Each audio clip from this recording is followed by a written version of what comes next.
come out. Inshallah. Assalamu alaikum.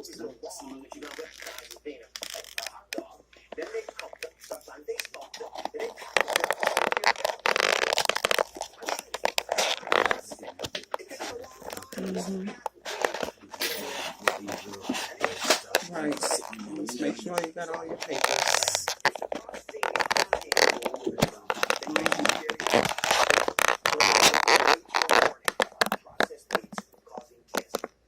So, Mark, let me come back to you. In light of what's come out recently, what do you tell your patients? You see lots of them about what they should do about nitrate cold cuts. Most commonly, sausage patients. Yeah, well, there was data that the WHO found that there was an increase in cancer, but the media's overblown that. The real risk is going from background risk about 5% of people in the population getting colon cancer to about 6%. That's a 1% increase, but only if you eat 4 slices of bacon every single day your whole life. Now, is there a risk? Yeah. Is it a big risk? Not so much.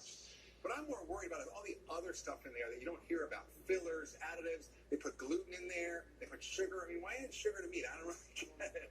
And all those yes, and you really want whole meat that can be processed in a way that's more like its natural state. So, Kellyanne, part of the game now is to use this phrase, no nitrates, which I'm seeing a lot of folks rely on, believing that it's safer. What does it really mean for us? Well, you're going to see on the packaging, no nitrates except for naturally occurring. And here's what you have to know. They are naturally occurring in foods, like in our luncheon meats, you find in the celery powder. So just to be clear, celery powder is a natural nitrate. Does it mean it's a better nitrate? It's a natural occurring nitrate. It's still there. It still exists. So theoretically, the same risk? Yeah. So in fact, I'll say this again for everybody. All nitrates, as far as I can tell, are sort of the same. Yeah. Added nitrates are going to be the same as the naturally occurring ones. So this labeling of no nitrates added is an arcane government regulation that companies are required to put on their label when the nitrate comes from a natural source, right? But don't get fooled. The latest studies tell us that nitrates are linked to certain types of cancer. I recommend that you avoid them when it's possible. And, this definitely should be doable, right? But it's difficult because they're almost all of our processed meats. So if it's not practical for you to avoid processed meats altogether, I want you to do something for me. Just have them in moderation. Shouldn't mean every meal, especially for your families. So let me go over to Jeremy for a second, because he's the guy who I trust to make meat safe. So you just heard us debate all these different additives that are put into the food.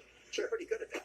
Oh, thank you. So how do we get a product that has the minimal amount of these preserved products in them? Sure. At Shell & Weber, I don't put any MSG in there. I don't put any extenders, fillers, nitrates. I don't put any of those products that are ingredients for preservatives that will extend it. How do you avoid putting nitrates in your products, for example?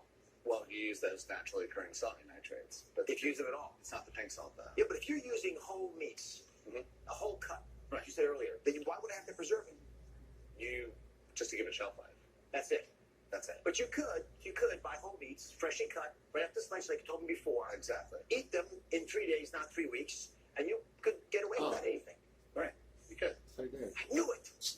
See, you could actually have your quality. Yeah, It's good quality. Well, that's what you. And you pay for it, like you said before. You do pay for it, but if you're not paying 3 times, 5 times, you're paying a tiny bit extra, but you're getting it back with dividends.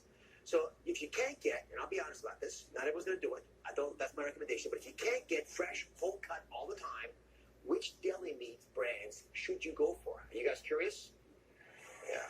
When we come back, we got that for you. The ranking of the healthiest deli meats, both behind and in front of the counter, by brand. So grab a pen and stay with us.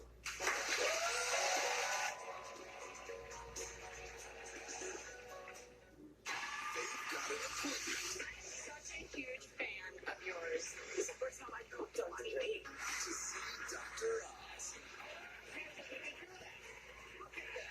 Thank you for having me, but it was nice to do this with you. They tell Dr. Oz the things they don't tell anyone else.